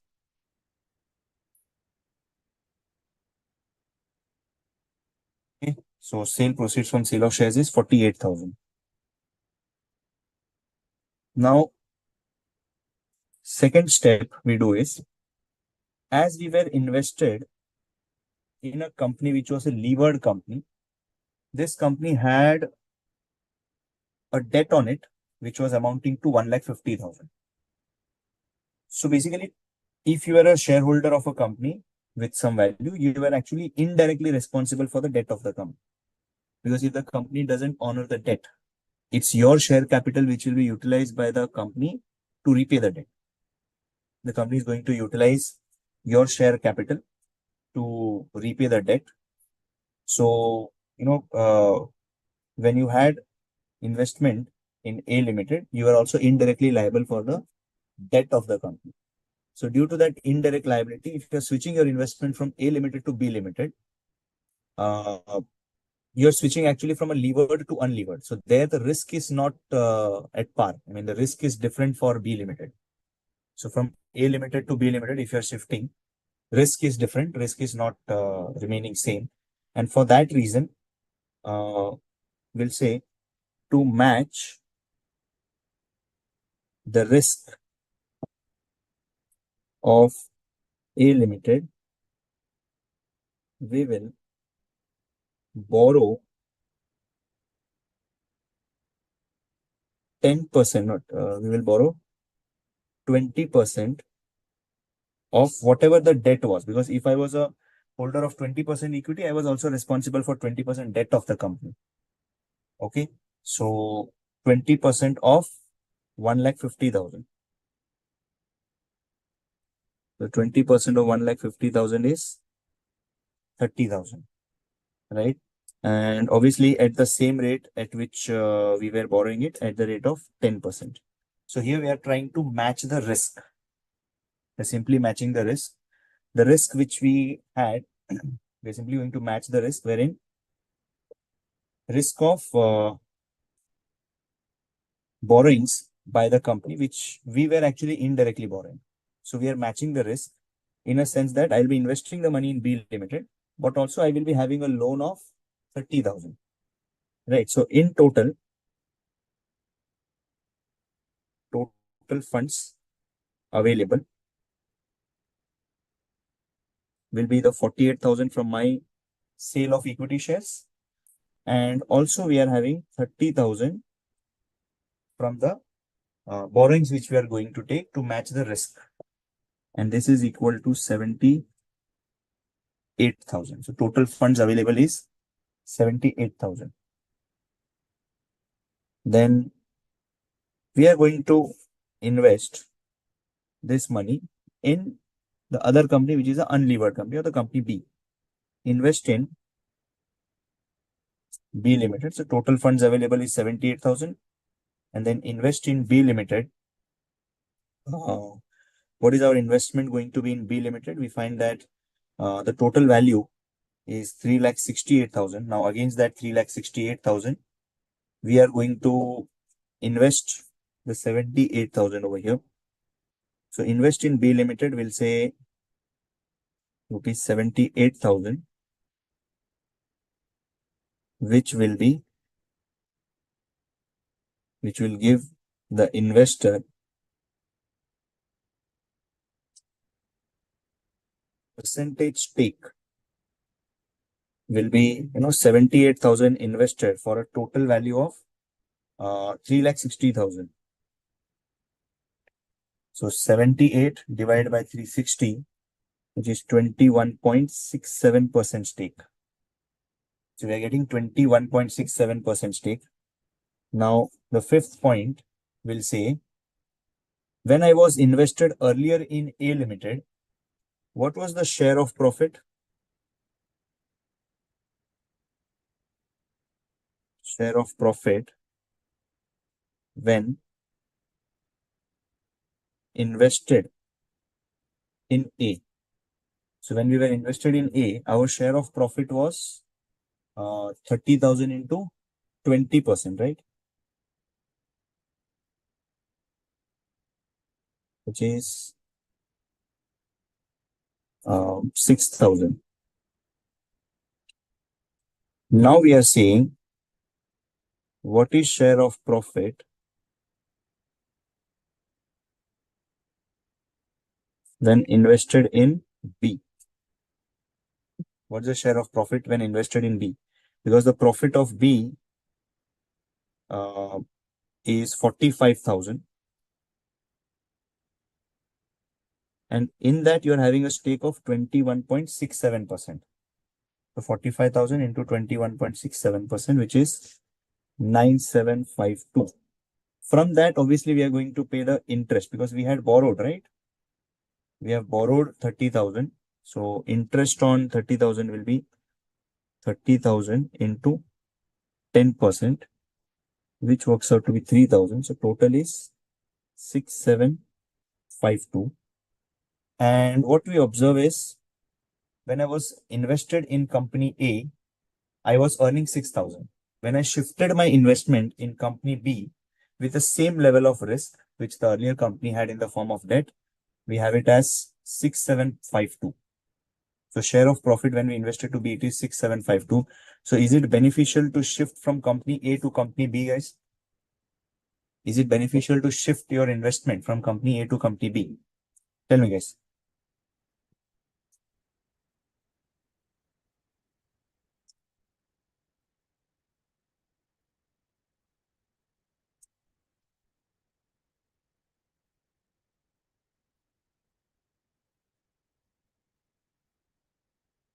it beneficial to shift from company A to company B? Yeah, guys, there is a benefit, right? So additional income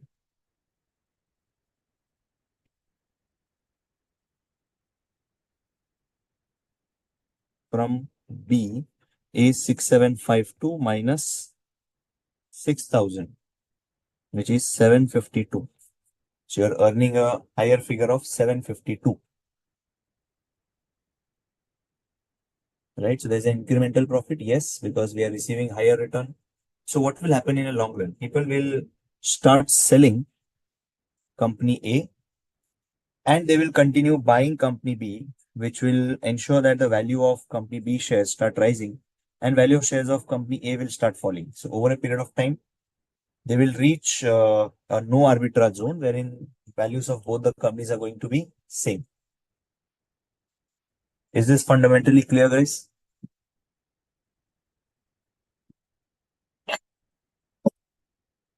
Are we clear with this arbitrage question?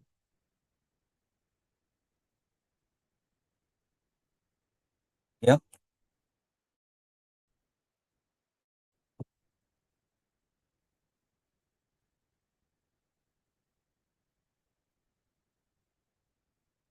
Or do we have any issues with this? Any problems? Or are we good with this arbitrage question?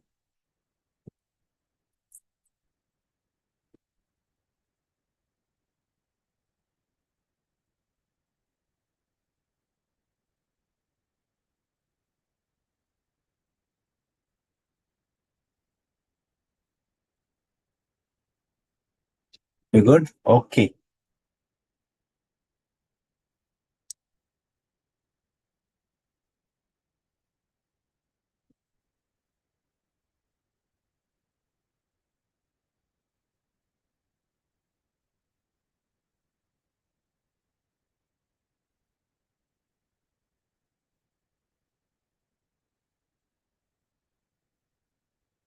Second.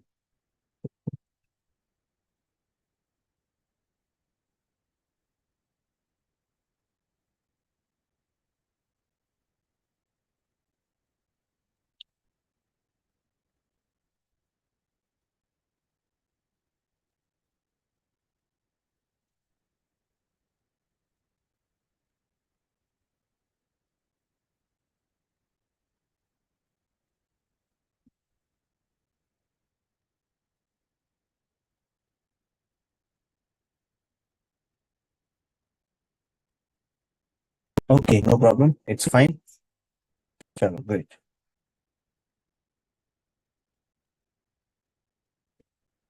Next, let us go for um, some question from the capital structure handout.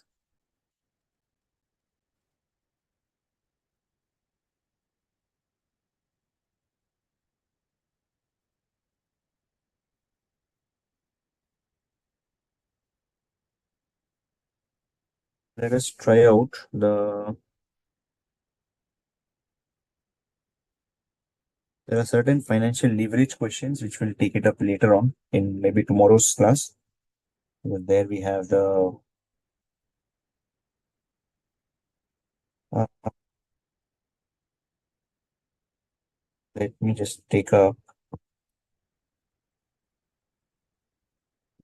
Let's do one more type of question. One more this type of question Sushil is asking. Let's take question. Um,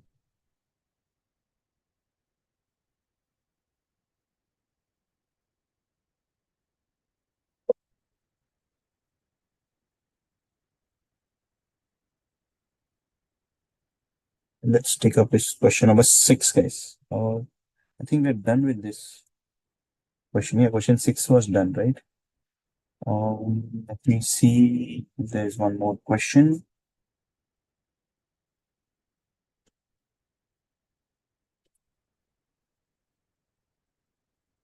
Beta 50%. Not here.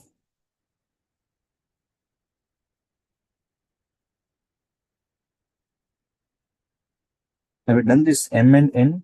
Question 10. Have we done this question 10 in our class discussions last class?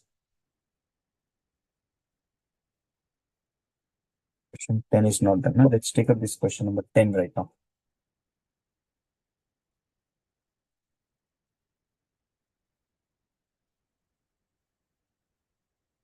So we have got two companies, N and M, having same earnings before interest and tax. EBIT. M is a levered company. So let M and N, it may just, rhyme with each other. So let me take the name as levered and unlevered.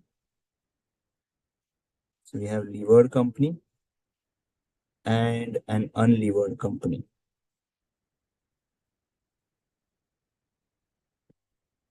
Levered and unlevered. So levered is M Limited is a levered company having a debt of 1 lakh. So anyways, both the companies are having a EBIT of 20,000.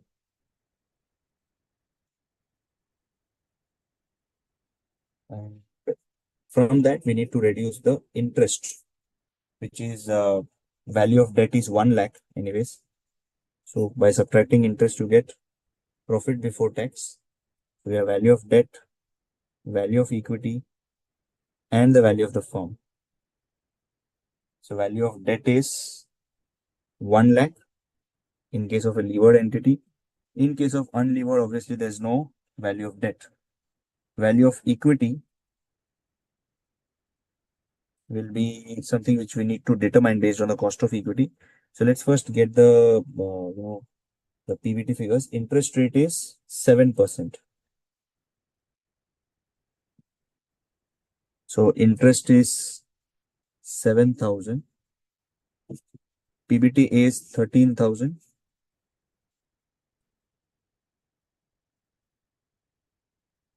So EBIT is 20,000. From that, we deduct the interest. Of course, we don't have the interest for the unlevered entity.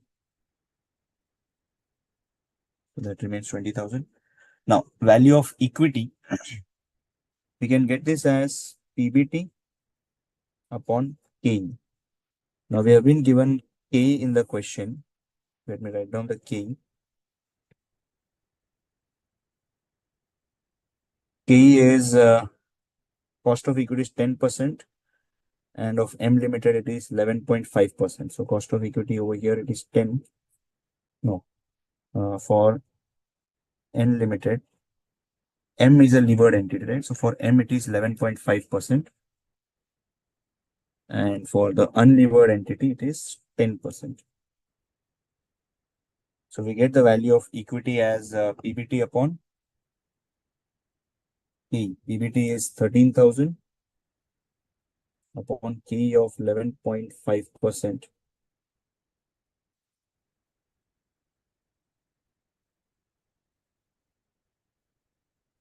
So that is 13,000 divided by 0.115 is 1,13,044. That's the value of equity, because it is 13,000 divided by 0.115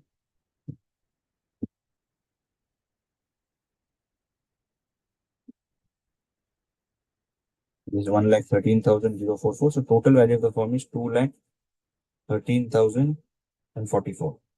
So value of equity will be over here 20,000 divided by K of 10%, which is 2 lakh. So overall value is 2 lakh. Now here also the investor is going to shift from levered to unlevered. Now it just says find how the arbitrage process will be carried out. So let us assume the investor is having 10% stake in the levered entity.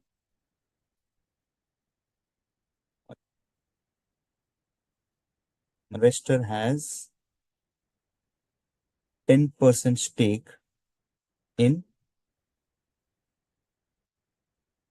levered company. So I want you to calculate, guys, what will be the amount of extra income which the investor is going to get when he shifts from levered to unlevered. I want you to calculate the amount of extra income which the investor will get when he shifts from levered to unlevered.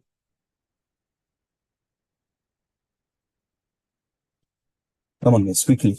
You've got 3 minutes. Within that 3 minutes, you need to get the number as to what will be the gain, what is the amount of extra income which the investor gets when he shifts from levered to unlevered.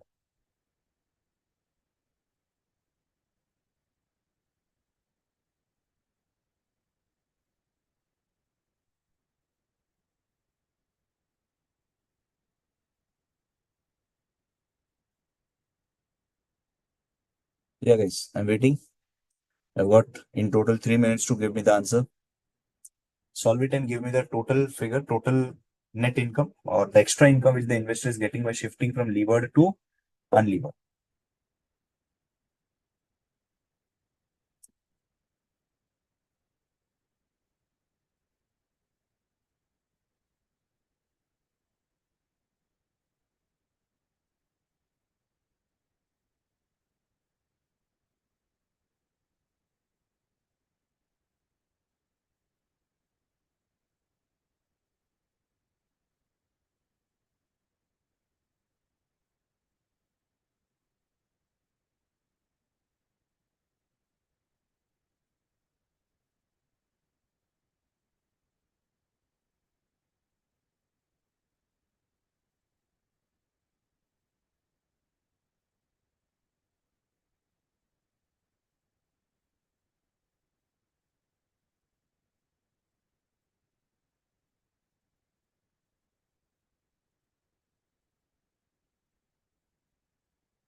Hmm.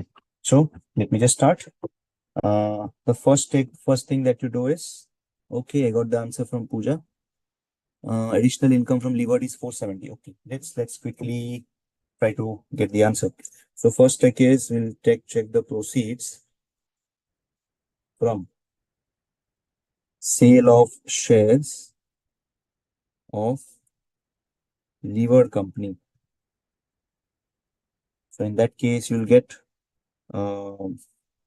1,13,044 into 10%, which is 11,304. Okay. And to match the thing, we'll have to borrow at the rate of, what is the rate of borrowing given in the question? Rate of borrowing is 7%. Borrow at the rate of 7%.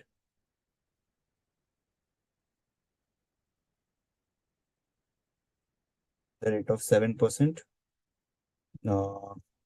10% of loan in levered company. So in the levered company, we had a loan of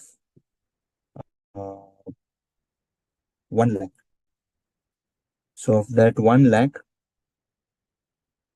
you have 10%, which is 10,000. So total funds available are 21,304. Total funds available is 21,304. Third step is what stake are we acquiring in unlevered company?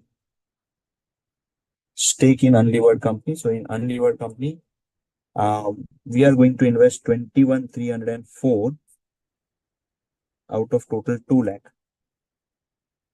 So that gives us a percentage stake of 21,304 divided by 2 lakh, which is 10.652%. So we say share in profits of unlevered company will be 10.652% of 10.652% of 2 lakh.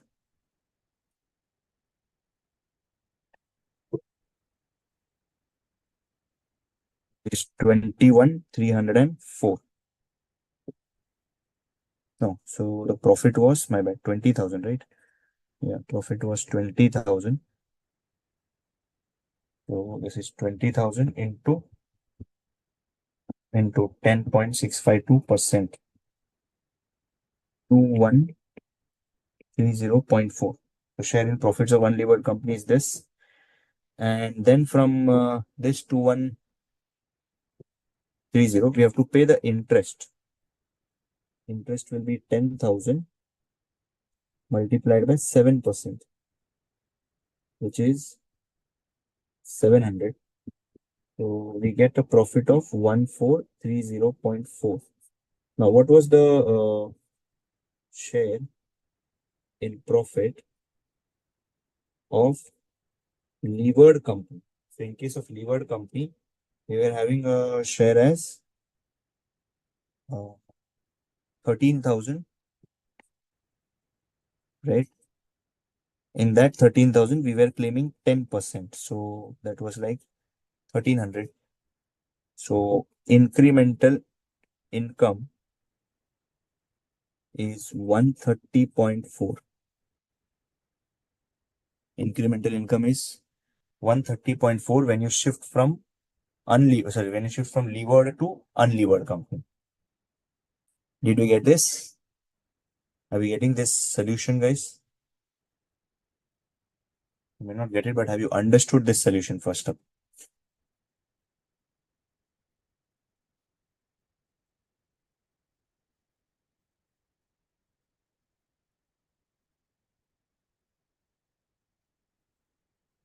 One 30.4, income is 130, okay.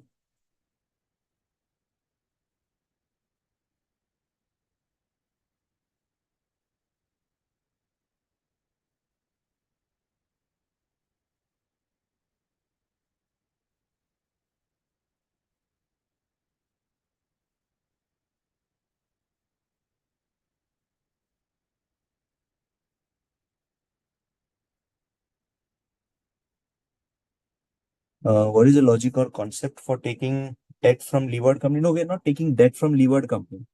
We are just matching the risk that we had earlier in the levered company. See, when you were invested in levered company, you were having 10% of the equity. But on the company, there was a debt of 1 lakh. So that debt of 1 lakh was posing a indirect risk to the shareholder. The debt of 1 lakh was posing an indirect risk to the to the shareholder, because if the company defaults, it's the shareholder who has to sacrifice his share capital for paying off debt. So that risk is not there if you just blindly go to unlevered company. So we don't want that to happen. What we want is arbitrage. When we say it, the risk should remain same.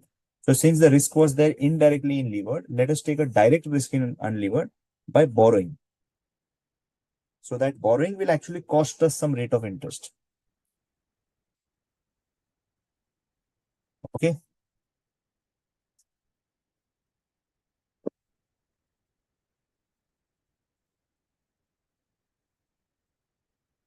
Yeah.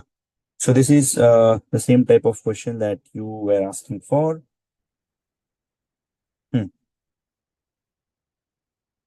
Let us do maybe one more question. Question number 11.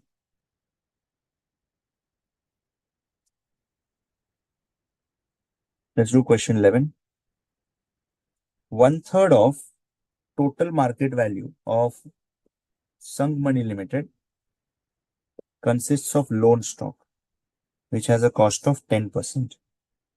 Another company Samsui Limited is identical in every respect to Sanghmani Limited, except that its capital structure is all equity and its cost of equity is 16%. According to Modigliani and Miller, if we ignore taxation and tax relief on debt capital, what would be the cost of capital of Sanghmani Limited?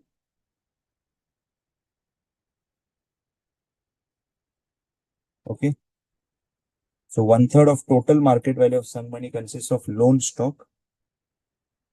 Out of total market value, 1/3 is loan stock, they're saying, on which cost is 10%. Another company, identical in respect, except that its capital structure is all equity. So let me write down the name of the companies. One is Samsui and another is Sanghmani. Uh, so Samsui is all equity and its cost of capital, cost of equity is 16%. According to Modigliani, if we ignore the taxation, so in the absence of any taxation, uh, the what would be the cost of equity for Sanghmani? So what we have information is KE. Uh, for Samsui, it is 16%. For Sanghmani, we don't know. Then what we have is KD. For Samsui, there's no KD, not applicable. But for Sanghmani, the cost of debt is 10%. Okay. Now if we ignore taxation, and so there's no taxation. So overall cost of capital will be same 16% for Samsung because it is fully unlevered, right? And for Sanghmani, also it is going to be 16%. That is also going to be 16% because model, Modigliani-Miller model, we say that in the absence of any taxation, value of both the companies are going to be same. In the absence of any taxation, value of both the companies are going to be same. So overall cost of capital is 16%. So KO is 16% for both the companies, Samsung as well as Sanghmani, for as far as model is concerned, and that will make both of them as equal. But one part that they're saying is, let us say value of the firm. Let's assume that both of them are having certain value because they are specifying that no other number is given. But since it is model, value, overall value of both the companies is going to be same. And they're saying that 1/3 is comprising of loan. So if we say value of the firm, Samsung, it is, let us say, 90,000 maybe. And this will be also 90,000 because in model, both values of the company are just one and the same. So in model, both values of the company are going to be same as far as the total value of the companies are concerned, total value of the firm is concerned, and the KO is also going to remain same. Now, out of this value of firm, we have got some value of debt. There's no debt in Samsui, but in Sanghmani, yes, there is a debt. What is the amount of debt of Sanghmani Limited? Amount of debt is going to be 1/3. So 1/3 means 30,000 is the value of debt. So we can say value of equity as far as Samsung is concerned, it is same. For Sanghmani, it is 60,000. For Sanghmani, the value of equity is 60,000. So value of firm 90, value of debt is 30 for Sanghmani, value of equity is 60,000. Now, since we have this value of equity available, now we have to get what is the cost of equity. So for that, let us first get the EBIT figure. So by the way, this value of the firm is assumed to be 90,000. Okay. We have assumed it purposely to be multiple of 3 because the question says 1/3 is having the value of debt. So EBIT, we can say it is value of firm multiplied by KO. So 90,000 multiplied by KO of 16%,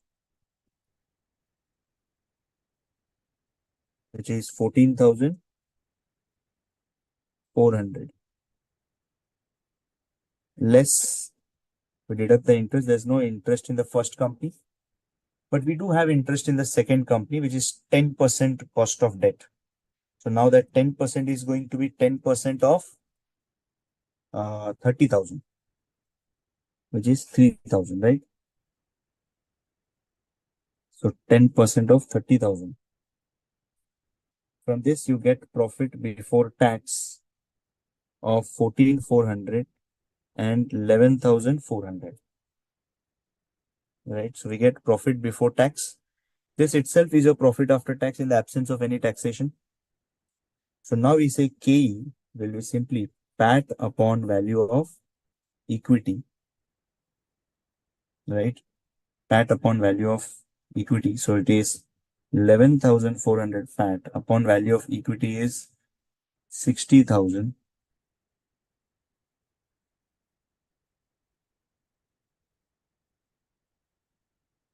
which works out to be 19% is the cost of equity. Did we get this solution, guys? Are we clear with this solution?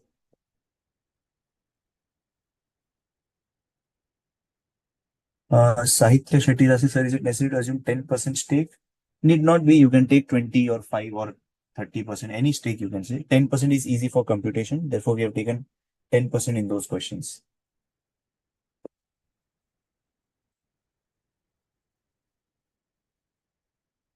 Any queries in this question, guys?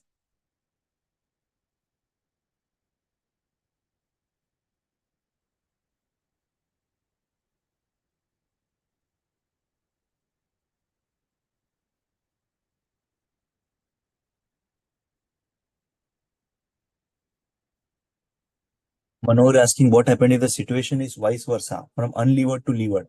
So if you, Manor, if you shift your investment from unlevered to levered, then the situation is like you were earlier not at all having risk because you were in the unlevered category. Now, when you're going to a levered entity, what you're going to do is you will buy the debentures of that levered entity. In fact, you will be making an investment not only in equity, but also in debt. Now, why also in debt? Because you're going to cancel the risk that you're facing in equity. Investment in debt is comparatively less riskier than investment in equity. So to match that, when you just buy the equity shares, you're bearing the indirect risk of debt. But when you buy the debt of the company, that risk of debt gets offset because you are also one of the owners of those debentures.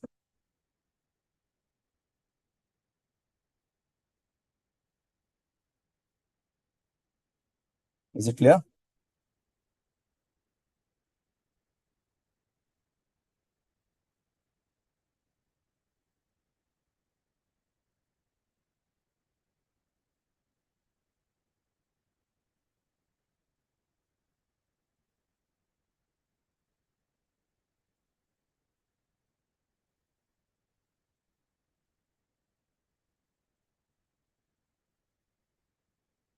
Repeat again. Okay. Preeti, we have done a question last class, yeah, where we were actually shifting from,